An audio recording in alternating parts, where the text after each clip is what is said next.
La razón de el cuidado y la atención que tengo en estos aspectos, en estos comentarios, tiene que ver con que no es habitual que nosotros hablemos con gente que son productores de productos, que están interesados en todo un mercado.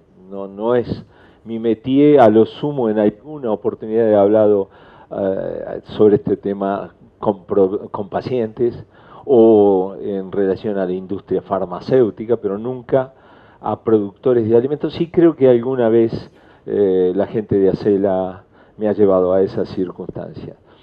Y en realidad el tema de enfermedad celíaca en Argentina tiene profundas connotaciones.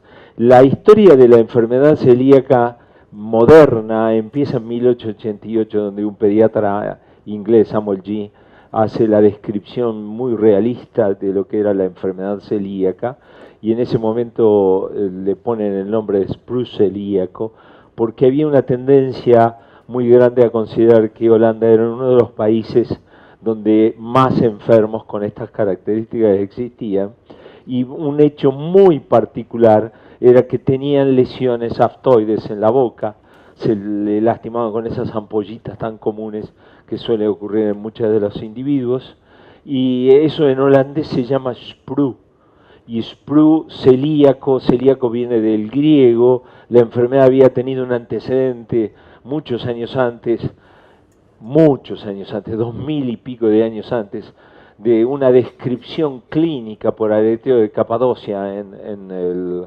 Asia Menor, y bueno, todo esto conformó una enfermedad que era extraordinariamente rara y que durante muchos años se creyó que estaba asociada a la pediatría exclusivamente. Ahora pasaron muchos años en toda esta historia, esos años que pasaron llevaron a que recién a comienzo de la segunda mitad del siglo XX se popularizó un concepto que había sido desarrollado inmediatamente después de la Segunda Guerra Mundial por otro pediatra holandés que se llama Dicke. El pediatra holandés había visto que sus chicos con enfermedad celíaca o con lo que se llamaba celíaco en ese momento habían mejorado notablemente durante la Guerra Mundial con la carencia de alimentos que tenía. Y a través de estudios que él realizó, demostró que estaba en algún alimento específicamente y que probablemente serían las harinas. Esto lo escribió en holandés y por lo tanto no tuvo gran trascendencia hasta que un amigo del americano fue a Holanda a ver cuáles habían sido sus investigaciones y le dijo, mirá, has encontrado el Santo Grial. Pero esto, si no lo escribís en inglés, no va a tener trascendencia. Ahí es donde empezó a conocerse claramente, en 1950, que la enfermedad celíaca era debido a una proteína que provenía de los cereales, especialmente del trigo, de la cebada y del centeno. Esto cambió, es uno de los jalones. El primero fue Samuel G., el segundo ha sido Dicke, holandés, pediatra ambos, hasta que poco se sabía de cuál era el tipo de lesión que se producía.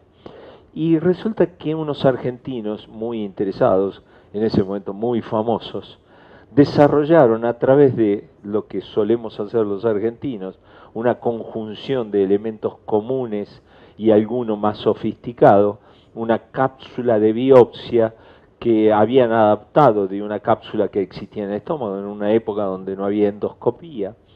Esto era para los años 54, 55, utilizando el freno de bicicletas y su cubierta, hicieron una sonda. Esa sonda les permitió introducir la cápsula dentro del estómago, pasar el píloro, ingresar en el duodeno, llevarlo más adelante hasta el intestino delgado y obtener biopsias. Y esto hizo que publicaran un trabajo en 1955 sobre la primer biopsia del tubo digestivo del intestino delgado, especialmente dirigida a reconocer qué era lo que le pasaba a los pacientes con enfermedad celíaca desde el punto de vista de la estructura de la mucosa del intestino delgado. Nuevamente, lo mismo que le pasó a Dicke, publicaron eso en una revista que se llama, existe actualmente, la Prensa Médica Argentina, y no tuvo gran repercusión mundial. Realmente fue exigua la repercusión mundial, pero lo suficiente para estimular que una especialista inglesa desarrollara un equipo muy parecido, con otras características estructurales, dado que estaba más sofisticado esto. Ya no eran frenos de bicicleta los que estaban utilizando como tubos para introducirle la cápsula, y lo publicaron en una revista muy famosa, mundialmente una de las revistas más destacadas médicas, que es The Lancet, y se reconoció durante muchos años que Margot Scheiner era la persona que había descrito por primera vez el daño de la mucosa intestinal en los pacientes con enfermedad celíaca, pero no es cierto. Esto se hizo en Argentina. Este es el tercer jalón notable, porque permitió hacer diagnóstico preciso, no sobre sospechas clínicas de qué era lo que pasaba en la enfermedad celíaca. Después vinieron jalones realmente importantes, el reconocimiento de cómo se produce la enfermedad celíaca, pero tal vez el cuarto jalón importante, tiene que ver con el desarrollo de los anticuerpos. Los anticuerpos son unos elementos que circulan, que son expresión de un fenómeno inmunológico que ocurre en el organismo de los pacientes con enfermedad celíaca y que permiten hacer diagnóstico de la enfermedad.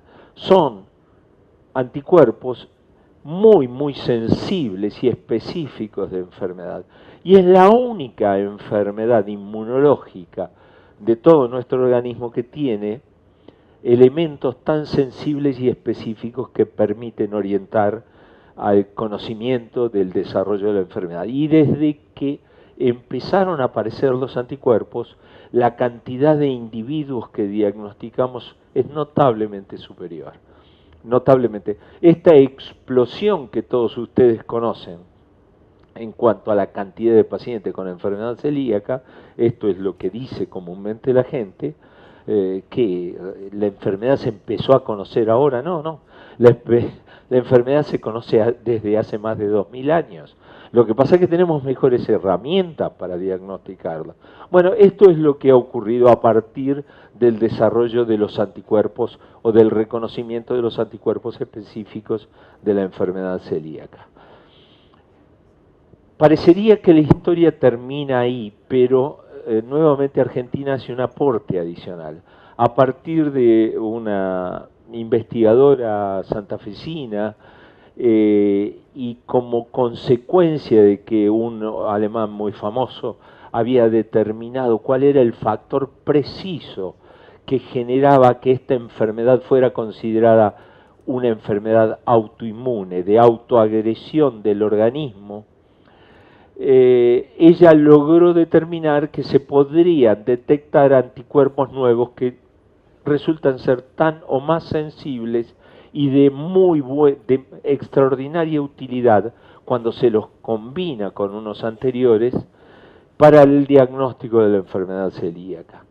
Realmente esta etapa de conocimiento ha hecho que se produjera lo que denominamos revolución celíaca. Esto es que hay más celíacos que los que antes conocíamos, y probablemente somos todos celíacos a menos de que demostremos lo contrario. Este concepto pulula en la medicina con la particular característica de que muchísima gente muchísimos médicos solicitan anticuerpos sin siquiera pensar en aspectos clínicos del enfermo. Y esto hace que se diagnostiquen muchos enfermos celíacos. Ahora, en los últimos años se produjo otra revolución. Una revolución que es reconocer que las enfermedades asociadas a la ingesta de alimentos, específicamente cereales, de esos cereales que contienen gluten, pero probablemente algunos otros cereales, genere que haya gran cantidad de individuos que no están consumiendo harinas. Y ahí es donde 6 años atrás, nada más que 6 años atrás, a todo esto se lo empezó a denominar de manera diferente. Se le empezó a denominar como trastornos o enfermedades asociados al consumo de gluten. Y sobre eso quiero hablarles porque me parece que en un ámbito donde la mayoría de ustedes están pensando en negocios, yo voy a tratar de transmitirles a ustedes que esto amplía notablemente el negocio.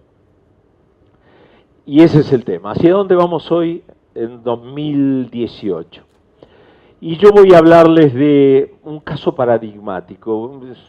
Brevemente los voy a meter en la medicina como para que se den ustedes cuenta de cómo durante muchos años muchas de las cosas que le han pasado a los enfermos no han sido bien interpretados. Vamos a hablar de generalidades, un poco de todos estos trastornos y qué es lo que pasa en el mundo, de circunstancias epidemiológicas, ya van a ver, no es nada complejo lo que voy a hablar, y de por qué se producen, trataré de simplificarlo, es algo más complejo y poco conocido todavía.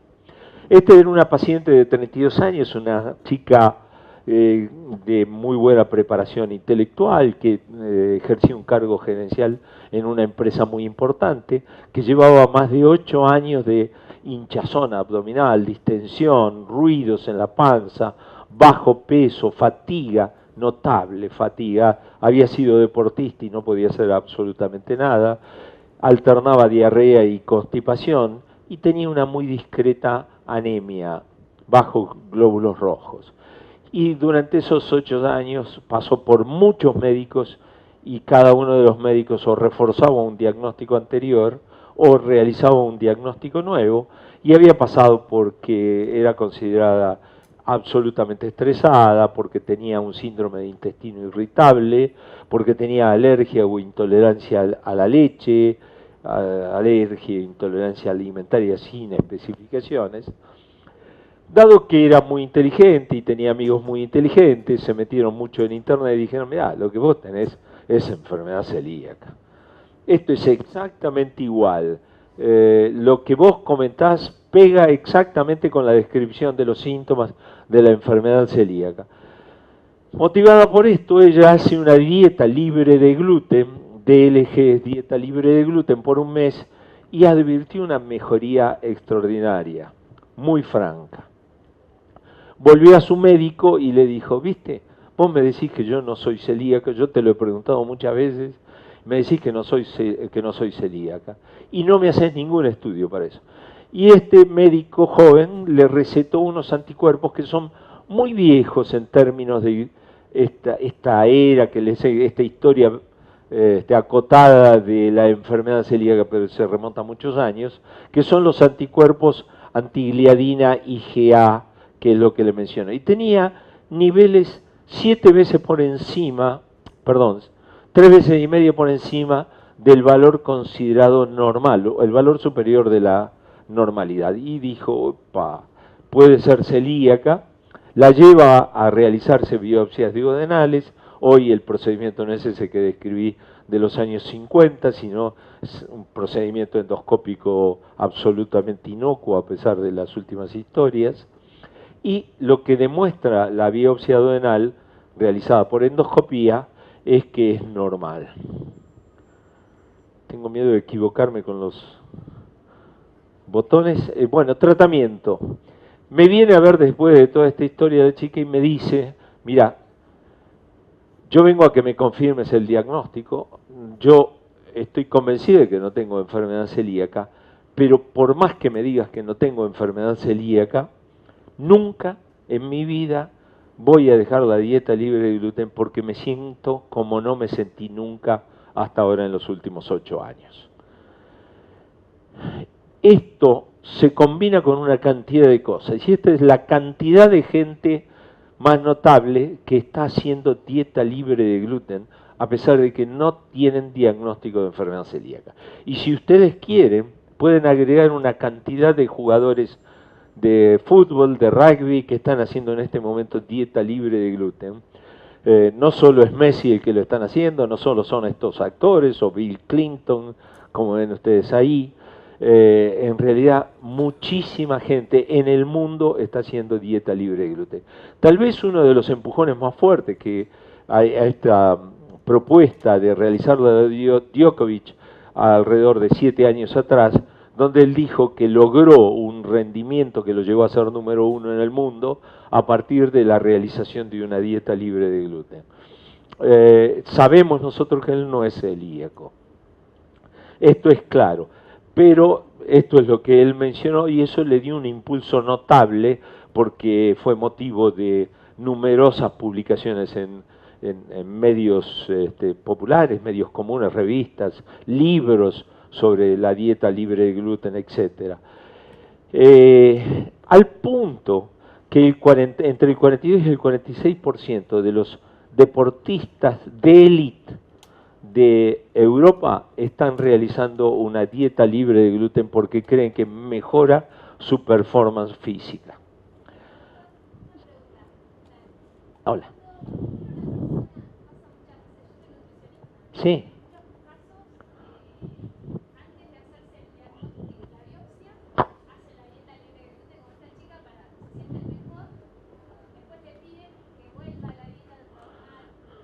Se llama.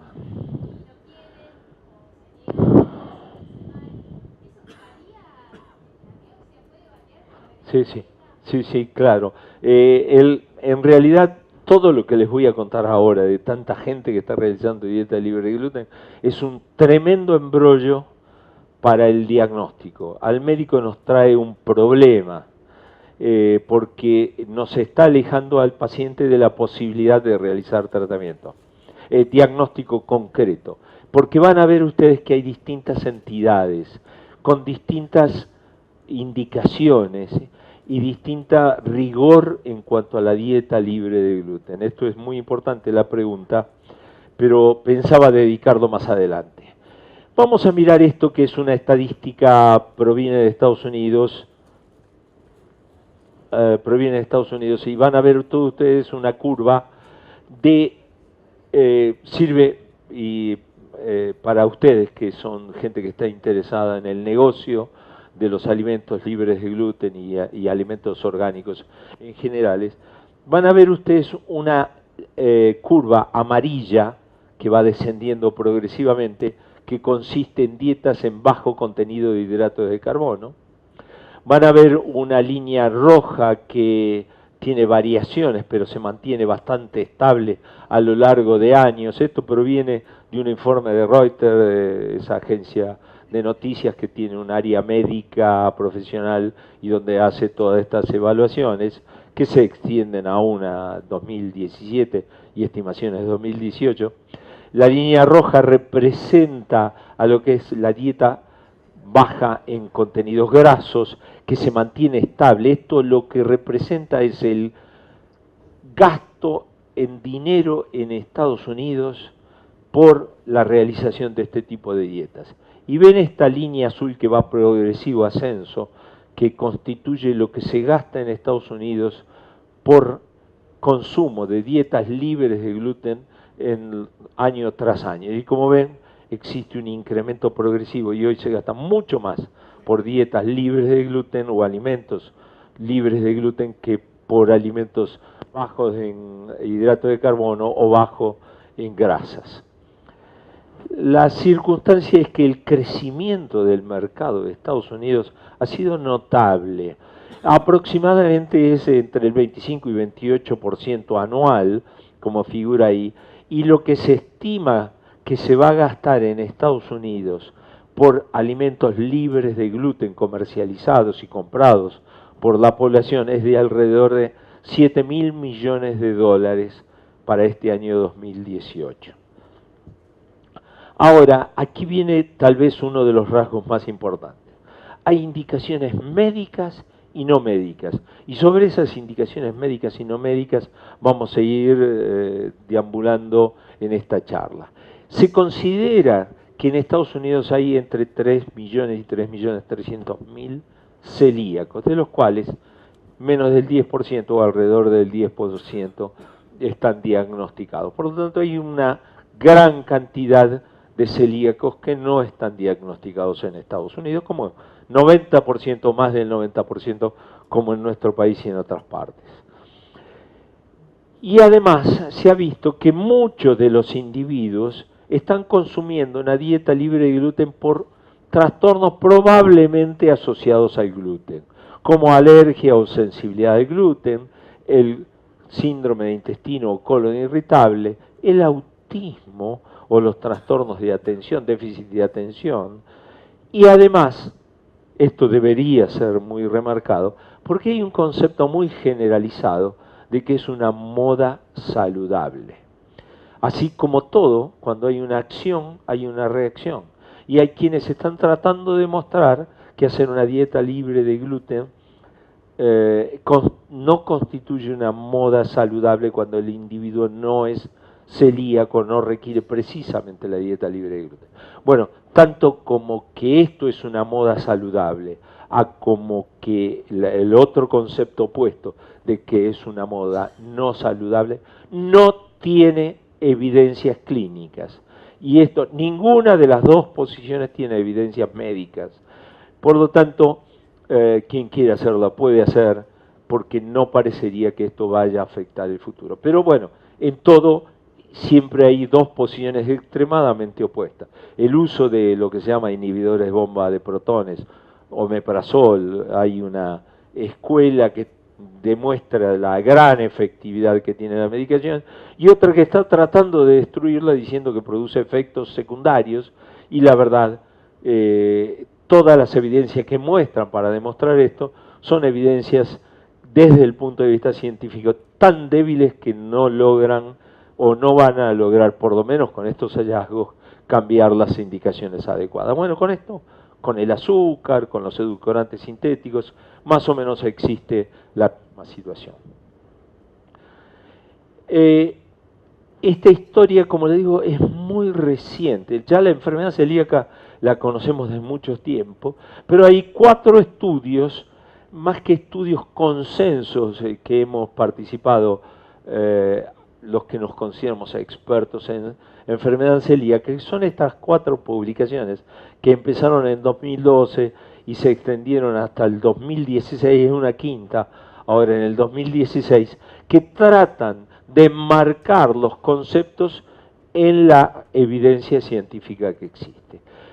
Y salvo en la enfermedad celíaca, de la cual conocemos mucho, pero todavía nos falta mucho por conocer, en términos de otros trastornos relacionados al gluten, estamos en la muy precoz infancia. Estamos como estamos hace 45, 50 años en el conocimiento de la enfermedad celíaca. Nos queda mucho por conocer, hay cosas muy oscuras todavía, y lamentablemente el punto más crítico de toda esta historia es que falta un marcador biológico que nos indique o nos sugiera con mucha fuerza cuándo es una sensibilidad al gluten no celíaco o algún otro de los trastornos muy parecidos que existen y que ya vamos a ver adelante. Esos marcadores biológicos tienen que tener tanto valor para poder hacer diagnóstico como tienen los anticuerpos específicos de la enfermedad celíaca y la biopsia duodenal para hacer diagnóstico preciso de enfermedad celíaca. O sea, la enfermedad celíaca es un punto sobre el cual no tenemos en general grandes dudas, aunque lo que vos nos habéis comentado ahora ha generado un problema muy grande. Nos llega ya no enfermos, nos llegan enfermos que dicen que han mejorado con una dieta libre de gluten, y por ahí llevan 2, 3 años haciendo dieta libre de gluten, lo que nos complica significativamente el mecanismo diagnóstico. Vamos a ver cómo se va avanzando en cuanto a la epidemiología, saber con qué frecuencia la gente no consume gluten, con qué frecuencia la gente es celíaca en la población. Bueno, hay un estudio muy grande que hace un instituto de estadísticas de Estados Unidos. Ese instituto de estadística tiene como finalidad buscar un grupo poblacional que sea representativo de lo que es todo Estados Unidos. Un país de 330 millones de habitantes no puede ser estudiado los 330 millones de habitantes como para saber qué es lo que pasa. Entonces se busca un pequeño grupo que sea representativo en edad, en sexo y en etnias, similar a lo que es la población general. Ese grupo estadístico uno puede o tiene subsecciones que son representativas de ese grupo previamente seleccionado. O sea que nos podemos llegar a encontrar 7.000, 8.000, 9.000 individuos que nos podría representar muy bien a toda la población de Estados Unidos y de esa manera hacer estudios sobre ese tipo de población.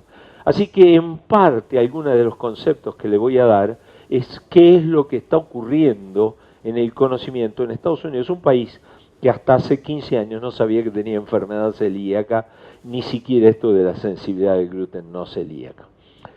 Bueno, ellos lograron identificar 9.000 individuos, de los cuales casi 8.000 aceptaron participar de este estudio a través de encuestas y algunos análisis muy especiales.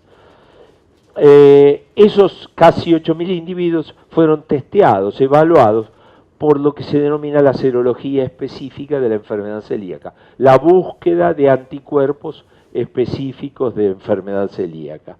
Eso hizo que encontraran una cantidad de individuos que eran positivos y a partir de eso le ofrecieron realizar otro estudio que es mucho más específico de la enfermedad celíaca y demostraron que estos nuevos individuos, este grupo de nuevos individuos que daban anticuerpos positivos, más 6 de este grupo que ya habían sido diagnosticados como enfermedad celíaca, hacía que en estos casi 8.000 individuos había 36 celíacos certificados. Pero todos estos individuos habían sido sometidos a una encuesta alimentaria. Les preguntaban qué tipo de alimentación estaban realizando. Y lo que había es que 55 individuos reportaban estar haciendo dieta libre de gluten. Fíjense que poco, pero es más que los que dieron anticuerpos inicialmente positivos. Y de esos 55 individuos, había o formaban parte de esos 55 individuos, 6 de esos que ya sabían que eran celíacos. Pero en total, 49 hacían dieta libre de gluten sin diagnóstico preciso de enfermedad celíaca. Entonces, ¿por qué estaban haciendo dieta libre de gluten? Bueno, ahí viene después todo este análisis. Así empezamos. Hay individuos que hacen dieta libre de gluten y otros que son concretamente celíacos. Ninguno de esos 49 individuos que hacían dieta libre de gluten habían sido parte de estos 36 en que se descubrió la enfermedad celíaca.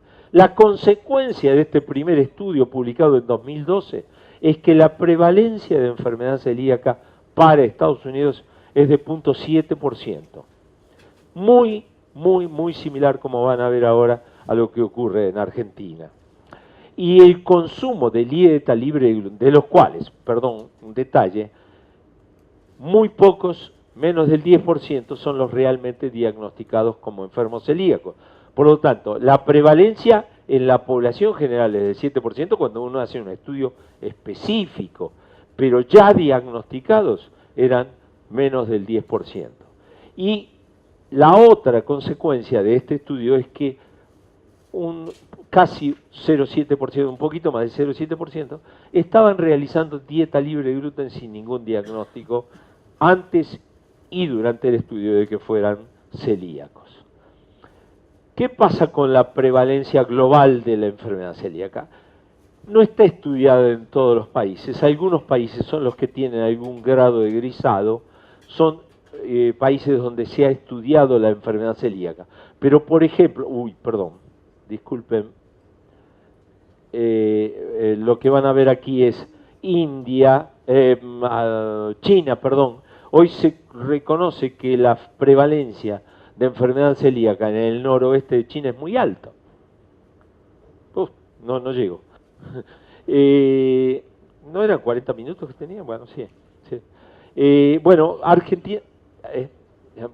Argentina es uno de los países que tiene más prevalencia, como lo van a ver ustedes en la intensidad del grisado que existe. Pero hay un lugar aquí, en el Sahara, que eran comunidades nómades, Sahrawis es el nombre, una nación de 1 millón de habitantes que se establecieron en el Sahara, el viejo Sahara español, hablan castellano o español como nosotros, y que por una circunstancia genética muy particular y por un altísimo consumo de gluten en su alimentación, tienen hasta entre el 5 y el 7% de la población tiene enfermedad celíaca. Bueno, esta es una distribución, esta es una distribución de enfermedad celíaca en muchos países donde se ha estudiado la prevalencia y donde se ve claramente que hay un incremento de la incidencia o de la frecuencia de genética y de enfermedad celíaca que correlaciona estrechamente con el incremento de consumo de gluten por día. ¿Qué pasa en Argentina? Hace 17 años, esto es un análisis, hay un estudio posterior, hay 2 estudios nuestros, pero un estudio posterior. En ese momento la serología no era muy buena y nosotros determinamos que la prevalencia en una población urbana de La Plata era del 0.5%. Eran individuos que eran sometidos a un examen prenupcial, que saben ustedes, obligatorio en nuestro país, y que donde uno suponía que tenía la mitad de hombres y la mitad de mujeres adultos. Bueno, cuando aparecieron ahí, cuando ya habíamos desarrollado el estudio, aparecen nuevos anticuerpos mucho más específicos y sensibles, nos encontramos que tuvimos que hacer un replanteo de toda esta historia y la prevalencia de enfermedad celíaca para Argentina es de 0.7%. 7% de nuestra población es celíaca. Y nuevamente les digo, aún hoy en Argentina solamente tenemos diagnosticado menos del 10% de la población global reconocida como celíaco. Ahora, ¿cuáles son las razones, dicho esto hasta aquí de la enfermedad celíaca, cuáles son las razones que determinan o inducen el consumo de dieta libre de gluten en tanta población como las que les había mencionado? Hay autoprescripción. ¿Por qué? Porque es muy común que cuando uno hace dieta libre de gluten y cambia la composición alimentaria, en los individuos que tienen trastornos gastrointestinales les mejora los síntomas. Por ejemplo, en la mitad de los individuos que tienen intestino irritable. Pero además, como ya les había dicho antes, hay muchos que lo hacen por objetivos de salud general. Estas dietas orgánicas, esta forma de generar consumos de alimentos que pretendidamente son tóxicos. Ahora, también lo pueden hacer por consejo profesional, porque hay una enfermedad celíaca bien diagnosticada, porque tengan síntomas de intestino irritable y no tengan otra forma de controlarlo, porque hay una mala indicación, porque les estamos quitando gluten y en realidad lo que están consumiendo exageradamente son hidratos de carbono y una serie de hidratos de carbono pequeños que se llaman FODMAPs, o porque en realidad tienen otro trastorno que es muy parecido desde el punto de vista sintomático a la enfermedad celíaca, con algunas pequeñas diferencias, pero exactamente igual, pero que no es enfermedad celíaca y se la ha denominado sensibilidad al gluten y o harinas no celíacas. Esta es una circunstancia que es mucho más frecuente que la verdadera enfermedad celíaca. Fíjense ustedes por qué realizan dieta libre de gluten. Estas son todas las razones. La mayor proporción de individuos hace dieta libre de gluten porque, esto es una encuesta telefónica, porque consideran que es más sano que comer gluten. Pero nada más que el 20% de los individuos lo está haciendo porque tiene síntomas gastrointestinales, porque tiene síntomas extraintestinales que piensan que son debido a la enfermedad o porque realmente tienen enfermedad celíaca. El 10% de los que realmente tienen enfermedad celíaca son conocidos como celíacos. Perdón, ¿le puedo hacer una pregunta? Sí, mi viejo. Discúlpeme. Sí, por favor. Qué interesante, lo de bajar de peso. Ajá. Hace un año estuve en el Luca en un evento muy importante del Hotel de la Pasta y el doctor Cornilló dijo que para el año 2040 el 85% de la población argentina iba a ser obesa desnutrida en base a 102 de cintura o más, ¿no? O sea, ¿cómo vamos a ir, esto que va a ser progresivo, ¿no? Desde hoy hasta el 2040. ¿Cómo va a repercutir en todo lo que usted está hablando, ¿no? No lo sé. No lo sé porque me cuesta interpretar información de datos proyectados frente a lo que no sabemos que va a ocurrir dentro de 5 años con la investigación. Estamos hablando de 2040, 20 años, o sea, 20 años atrás la medicina era totalmente diferente a hoy. 40, yo me recibí hace 47 años. No existía nada, ni el endoscopio, lo único que existía el pensamiento, en las manos de uno. Menos mal que algunos viejos todavía seguimos usando manos, el oído y el pensamiento para interpretar a los enfermos. Ha pasado muchas cosas en el medio. Hoy se piensa en hacer diagnóstico a distancia sin siquiera haber visto al enfermo. Yo, la verdad, me cuesta creer que puede pasar dentro de 20 años. Dos cosas pasan. Una gran proporción de individuos en todo el mundo está dejando, esto es de Estados Unidos, está dejando progresivamente de consumir gluten. Harinas, perdón. Esto es muy importante y esto lo demuestra también este otro estudio bastante reciente, donde fíjense que desde los años 50 se ha producido un descenso significativo del consumo de harinas respecto a lo anterior, a siglos anteriores. Entonces, inicialmente, 8 años atrás, pensamos que el gluten era central en todo lo que le estaba pasando. Ya estoy. Le estaba pasando a los pacientes con enfermedades, a los individuos que se quejaban de sintomatología digestiva. Había una circunstancia central, núcleo de toda esta historia, que era una enfermedad autoinmune, que es la enfermedad celíaca.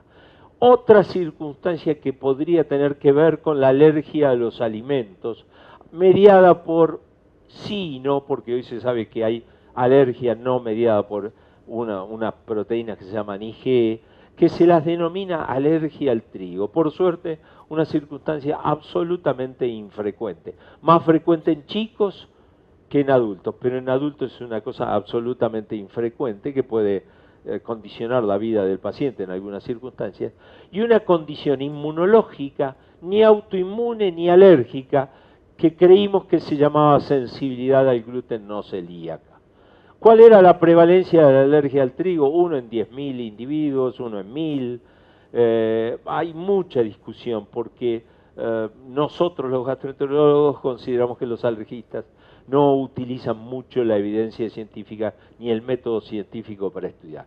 Sí, claramente que en todo el mundo el promedio de prevalencia, de frecuencia de la enfermedad celíaca es del 1% y no sabíamos qué pasaba con la sensibilidad al gluten. Pero ahí, ya le digo, esto es de 2012, ahí se mete la intolerancia a hidratos de carbono y especialmente unos azúcares que están muy frecuentemente metidos en nuestra alimentación, que se denominan FODMAP. A partir de eso empieza a denominarse los FODMAPs, es una sigla en inglés.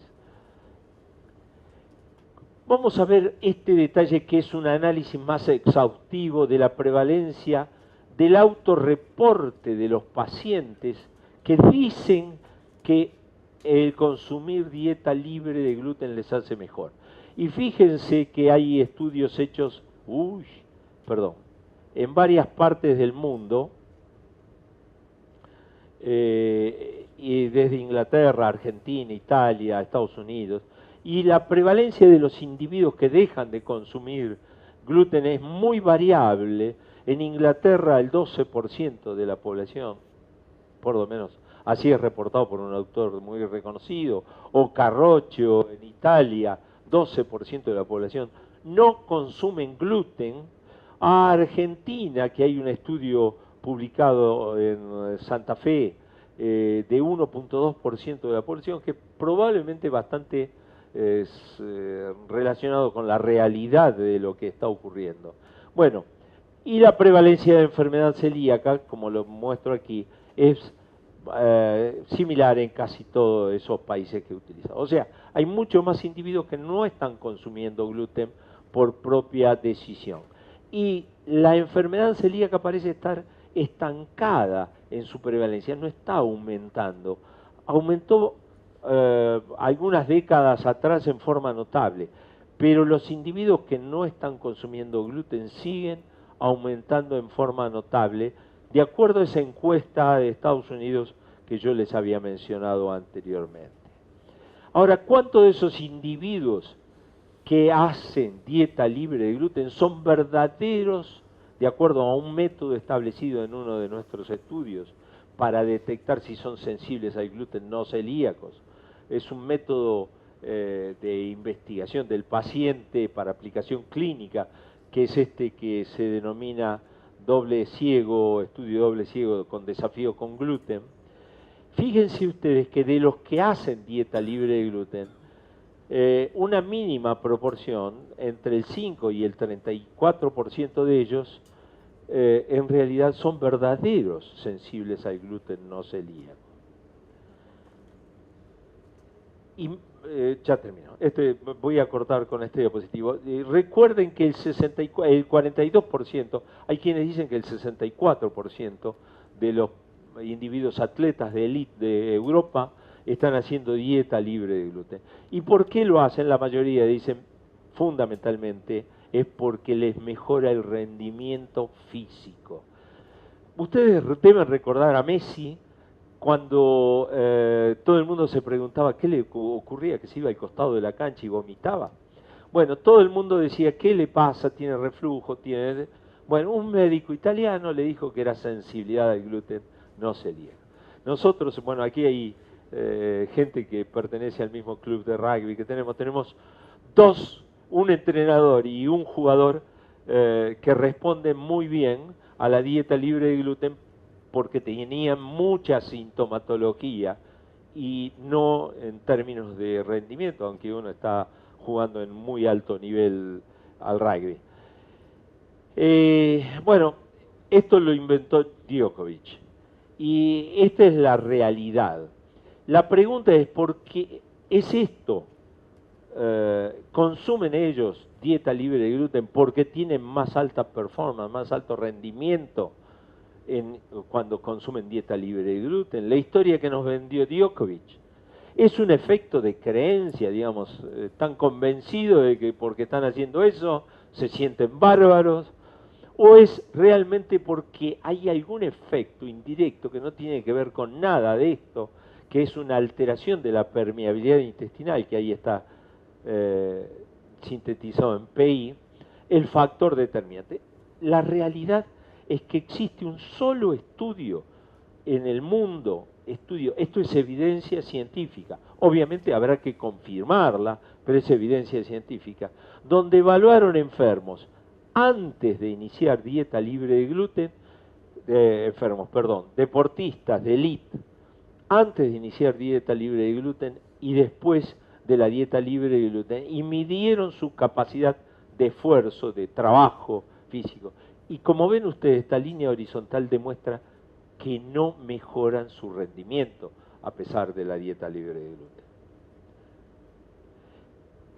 Breve historia, porque también parecería, hay muchos que tienen fobias muy particulares a los transgénicos, a los fertilizantes, y hay una historia que muestra cómo el incremento de la incidencia de enfermedad celíaca está estrechamente relacionada, la columna es el incremento de los diagnósticos de enfermedad celíaca y la línea negra es la utilización en los cultivos de trigo de glifosato.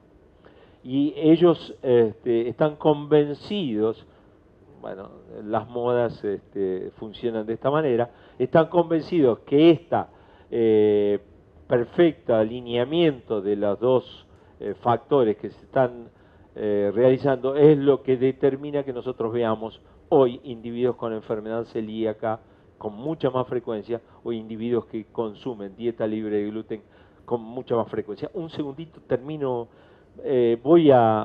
perdón. No, es sobre esa transparencia, doctor.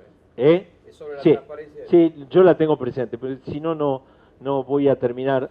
Quiero que ustedes se lleven algunos mensajes de esto. a la oficina, a la casa, al baño, donde quieran.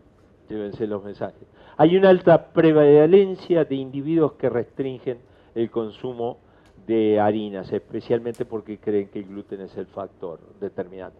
Hay diversas causas, yo mencioné FODMAPs, abundantes hidratos de carbono, el gluten propiamente dicho, una proteína que en muy pequeñas concentraciones es muy potente, que van junto con el gluten en los cereales, que sirve para proteger y se los ha incrementado en su concentración para proteger a los cultivos de infecciones, se llaman ATI.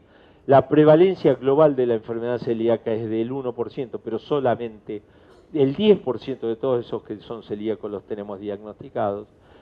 También debemos reconocer esto de la sensibilidad al gluten y harinas, que es altamente prevalente, pero también hay otras razones de la intolerancia. Y todo esto, la verdad, que es un terreno muy fértil para los negocios. Pero los negocios son para nosotros los médicos que vemos más enfermos, para nosotros los que hacemos investigación porque nos permite conseguir dinero para investigación y desarrollar investigación y entusiasmarme con algunos procesos de investigación, y además para quienes son productores de alimentos. Creo que hay un terreno muy fértil. Es notable lo que ocurre en Italia, donde existe la industria de producción de alimentos libres de gluten, es tremendamente importante y es poco probable que ustedes encuentren gluten o gliadina o alguno de esos factores introducidos aún en muchas de las pastas que se venden usualmente en el comercio sin marcas especiales.